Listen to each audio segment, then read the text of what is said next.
सोचिए अगर आपको पूरा देश समुद्र में डूबने वाला हो। ये कोई फिल्म नहीं बल्कि एक देश की आज की हकीकत है। ये देश है तुवालू, प्रशांत महासागर का एक छोटा सा वर्ग जो अब नरक बनने की कगार पर है। आपने कभी एक डूबते हुए देश के लोगों का दर्द महसूस किया है? उनकी हर सुबह इस डर से शुरू होती है कि आज उनका घर बचेगा या नहीं। ऑस्ट्रेलिया का डार्क सीक्रेट यह है कि वह इस मदद के जरिए प्रशांत महासागर में चीन के बढ़ते प्रभाव को रोकना चाहता है। यह मदद नहीं, एक राजनीतिक चाल है। हर घर, हर पेड़, हर गली को 3D में स्कैन किया जा रहा है ताकि डूबने के बाद भी देश जिंदा रहे। सबसे भयानक सच है कि हम उसी नाव में सवार हैं। अगर हमने आज एक्शन नहीं लिया तो कल यह खतरा हमारे शहर तक पहुंच जाएगा। तुवालू दुनिया का पहला देश बनने जा रहा है जो खुद को पूरी तरह से मेटावर्स में शिफ्ट कर रहा है, एक डिजिटल देश में। तो क्या अपनी जमीन खोने के बाद तुवालू अपनी आजादी भी खो देगा? ये एक ऐसा सवाल है जो पूरी दुनिया को सोचना चाहिए। अपने डूबते घर को बचाने के लिए 80% से ज्यादा लोगों ने अपने ही देश को छोड़ने के लिए आवेदन किया है। सोचिए कितना दर्दनाक होगा।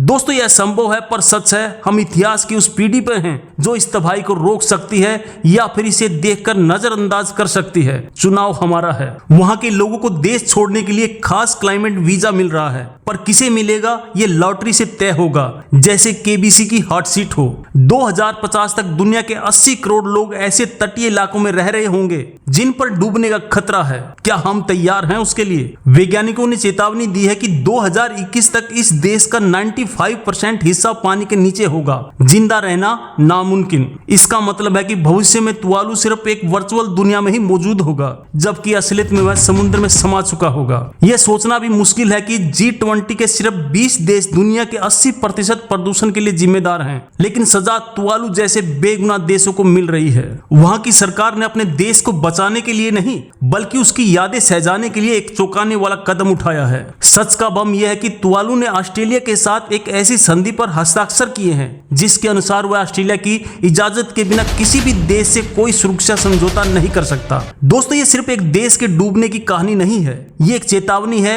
मुंबई, कोलकाता, ढाका जैसे शहर भी इस खतरे की लाइन में हैं। छिपा हुआ सच यह है कि यह देश अपनी गलती से नहीं डूब रहा, इसके पीछे दुनिया के सबसे ताकतवर देशों का हाथ है। और इस तबाही का सबसे बड़ा रहस्य, ऑस्ट्रेलिया तुवालू की मदद कर रहा है, लेकिन इसके बदले में उसने एक ऐसी शर्त रखी है जो तुवालू को हमेशा के लिए उसका गुलाम बना सकती है। सबसे हैरान करने वाली बात है कि क्लाइमेट चेंज के लिए तुवालू का योगदान ना के बराबर है, फिर भी सबसे पहली और सबसे बड़ी कीमत वही चुका रहा है। तुवालू की सरकार अब चुप नहीं है, वह दुनिया से एक fossil fuel non proliferation territory की मांग कर रही है, यानी कोयला, तेल और गैस को पूरी तरह से खत्म करने की संधि।